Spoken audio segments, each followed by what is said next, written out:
감사드립니다. 우리 사랑하는 성도 여러분, 혹시 이런 전화나 문자를 받아보신 적이 있으신가 합니다. 아버님, 혹시 아들이 다쳐서 지금 수술해야 하니 급히 돈을 좀 보내주세요. 선생님, 지금 검찰청인데요. 선생님의 통장이 범죄에 연루되었습니다. 안전계좌로 즉시 이체해 주시기 바랍니다. 이것은 바로 이 보이스피싱 전화나 이 문자의 내용입니다.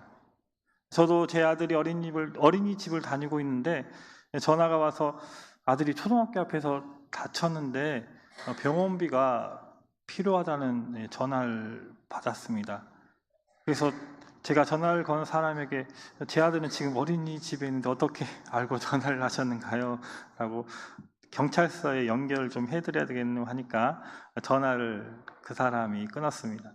또 한 번은 광주에서 오전에 제가 이제 신방을 하고 있는데 갑자기 전화가 오더니 이 검찰청 이제 수사관이라고 하면서 제가 사건에 연루되었으니까 그 사건을 무마하려면 돈을 입금해야 한다는 전화를 받은 적이 있습니다. 저는 순간 얼음이 돼가지고 어떻게 해야 할 줄 몰라 제가 운전 중이고도 해서 제가 5분 뒤에 다시 전화 주시라고 하면서 여기 전화를 끊은 적이 있습니다. 우리가 이런 전화를 받으면 심장이 철렁 내려앉습니다. 머리가 하얗게 되고 이게 진짜인지 그리고 혹시 사기가 아닐까라는 생각에 극심한 혼란을 겪게 됩니다. 이것은 우리가 겪어보지 못한 사건이나 우리보다 높은 구속력을 가진 건이나 그리고 순간 겪게 되는 두려움과 공포로 인해서 우리의 의사결정과 문제 해결을 담당하는 머리 앞부분에 있는 이 전두엽이 일시적으로 마비되는 증상이 생기기 때문에 우리가 반응을 못하게 되는 것입니다.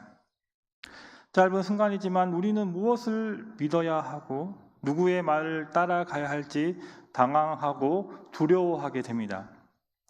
이렇게 거짓 정보 하나가 우리의 평온한 일상을 뒤흔들고 평생 모은 재산을 모두 다 앗아갈 수 있는 무서운 세상에 우리는 살아가고 있습니다. 오늘 우리가 함께 읽은 이 데살로니가 후서의 배경이 되는 이 데살로니가 교회 성도들은 바로 이와 같은 마음으로 이 편지를 받게 되었습니다. 이 데살로니가 교회 성도들에게 이 보이스피싱보다 더 위험한 이 영적 사기 메시지가 도착하게 된 것입니다. 오늘 본문 1절의 말씀을 보면 형제들아 우리가 너희에게 구하는 것은 우리 주 예수 그리스도의 강림하심과 우리가 그 앞에서 모임에 관하여라고 말씀하고 있습니다. 누군가 바울 사도의 이름을 사칭해서 편지를 보냈거나 이 거짓된 영적 권위를 내세워 이렇게 속삭인 것입니다. 주의 날이 이르렀습니다. 즉 여러분 예수님과 이 재림의 날 그리고 세상의 마지막 날이 이미 시작되었다라고 말한 것입니다. 이러한 소식은 데살로니가 교회에 큰 충격과 혼란을 가져오게 됩니다. 데살로니가 교회의 성도들은 뭐라고? 재림이 벌써 시작이 됐다고? 그런데 왜 우리는 아무것도 모르고 있었지? 혹시 우리가 구원에서 탈락한 것이 아닐까라는 생각에 사로잡히게 됩니다. 그들은 극심한 두려움과 불안에 휩싸이게 되었습니다. 어떤 이들은 생업을 포기하고 광신적인 종말론에 빠져들기도 했습니다. 이 거짓된 가르침 하나가 이 공동체 전체를 뿌리부터 뒤흔들고 있었던 것입니다. 우리 한국 사회도 1992년 이 다미선교회의 종말론으로 인해 교계뿐만 아니라 한국 사회 전체를 뒤흔든 사건의 경험이 있습니다. 다미선교회는 1992년 10월 28일 자정에 14만 4천 명이 구원받고 신자들이 휴거되어서 예수님과 함께 하늘로 올라갈 것이라고 예언을 하였습니다. 그로 인해 이 다미선교회 국내 300여 지교회와 2만여 신자들은 일상생활을 포기하고 또 주택을 매각하고 취업과 또 학업을 중단하고 그리고 자기 신앙과 다른 가족들과 생이별하게 되었습니다. 예언이 임박하자 한국 사회도 똑같이 또 마비가 되었는데 군복무 중에 이 탈영병이 속출하였고 또 조기 전역을 하는 등 휴거에 맹신하는 일이 일어났던 것입니다. 그러나 예언된 1992년 10월 28일 이 자정이 지나도 아무런 일이 일어나지 않았고 또 휴거를 맹신하였던 신도들 가운데 일부가 극단적인 선택을 하거나 대부분 예언이 이루어지지 않은 것에 대해서 정신적인 또한 충격을 받게 되었고 한국 사회도 극심한 혼란을 겪은 경험이 있습니다.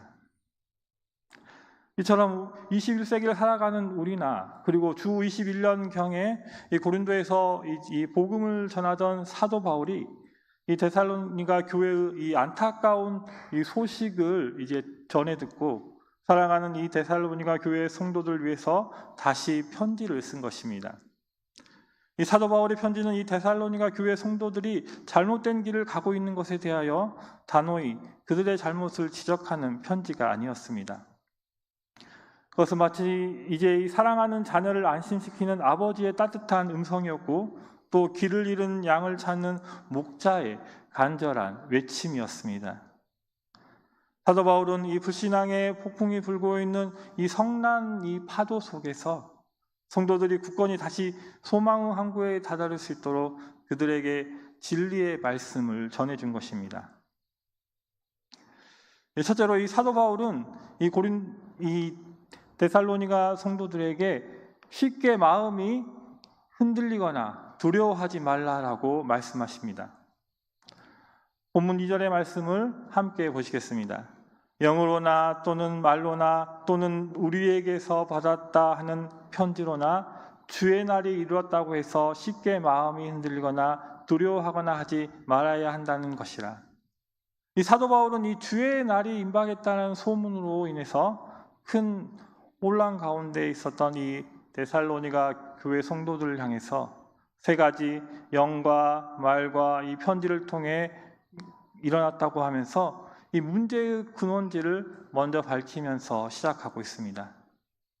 이것은 사도 바울이 데살로니가 전서를 쓴 이후에 일부의 사람들이 이 데살로니가 전서 4장에서 5장에 나오는 주의 강림과 죽은 자들의 부활에 대한 말씀을 듣고 오해를 하고 주님의 재림이 아주 임박을 했거나 이미 주께서 재림하셨다라고 말하는 자들이 나타나기 시작한 것입니다.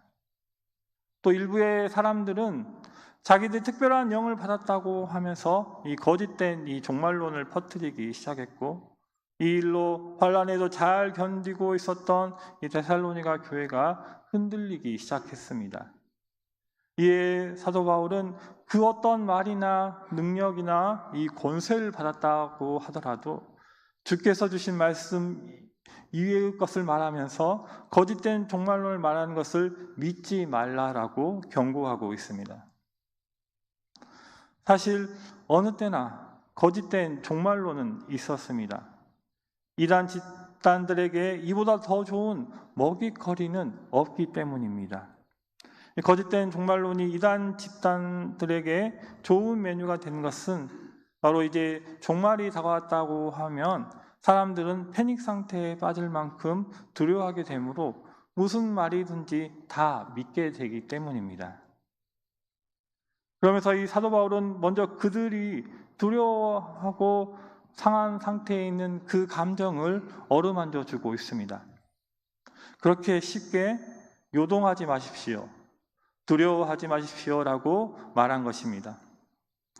여기서 쉽게 마음이 흔들린다는 것은 이 데살로니가 교회 성도들에게 들어온 거짓 정보로 인해서 마음이 심하게 흔들리고 있었다는 것이고 흔들리는 갈대처럼 마음의 갈피를 못 잡고 있었음을 말해주고 있습니다.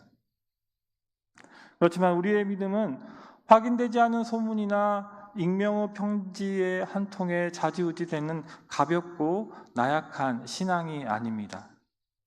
그렇게 이 사도 바울은 거짓 선동의 이제 실체를 밝히면서 그리스도의 재림에 대하여 올바른 판단을 내리지 못하고 우왕좌왕하는 이 데살로니가 성도들을 향해서 정신을 차리고 상황을 파악하게 도와준 것입니다. 둘째로 하나님의 시간표는 아직 진행 중이라고 말씀하고 있습니다. 이 사도 바울은 더 나아가 아직 주의 날이 이르지 않은 명백한 증거를 제시하고 있습니다. 본문 이제 3절과 4절 보면 누가 어떻게 하여도 너희가 미혹되지 말라.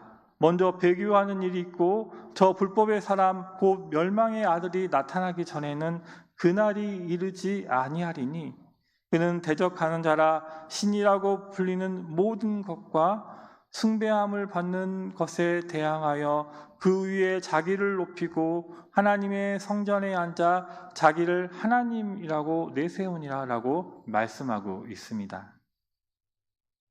성경은 주의 날에 대해서 두 군데 말씀하고 있습니다.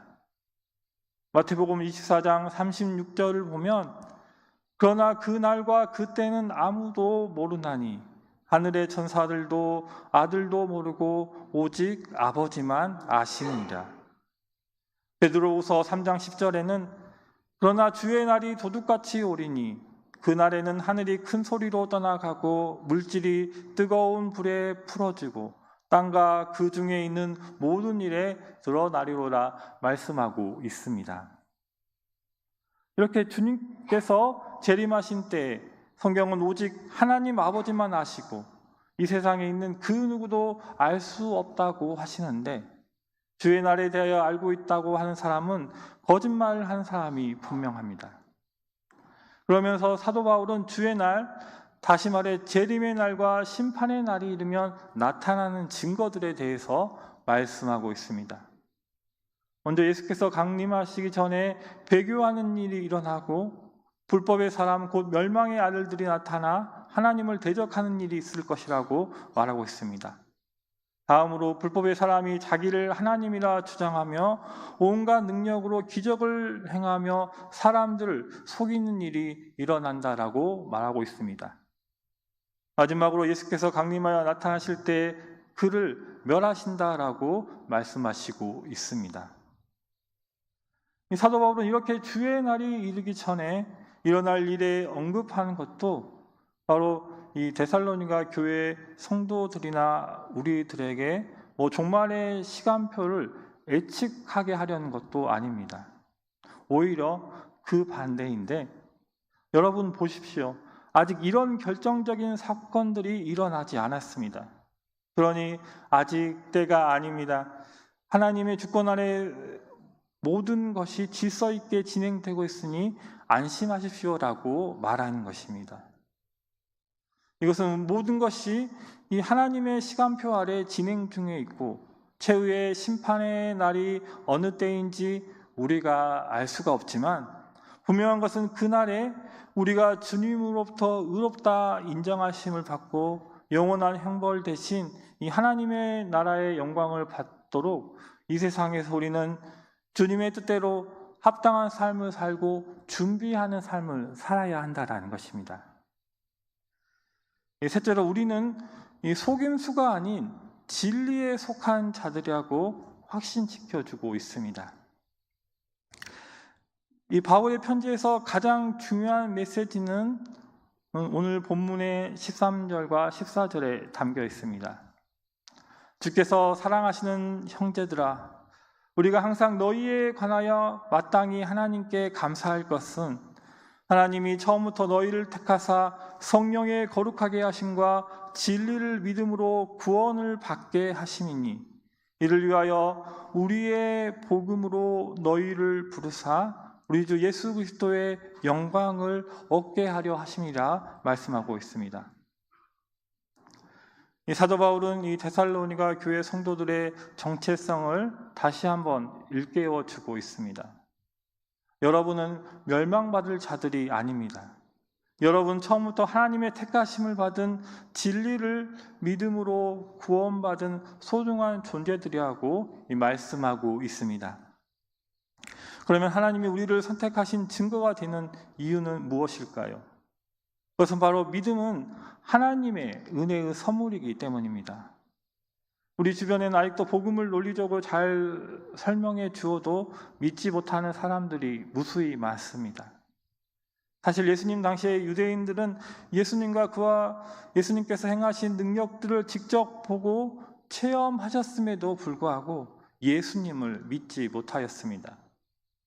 이것이 무엇을 말해주고 있습니까? 믿음은 바로 나의 의지와 관계없는 일이라는 것입니다. 이 복음이 믿어진다는 것은 분명 나의 의지를 능가하는 일임에 틀림이 없습니다. 그래서 어떤 이는 기적 중에 최고의 기적은 나에게 예수님이 구주로 믿어졌다라는 사실이라고 환호했다라는 것입니다.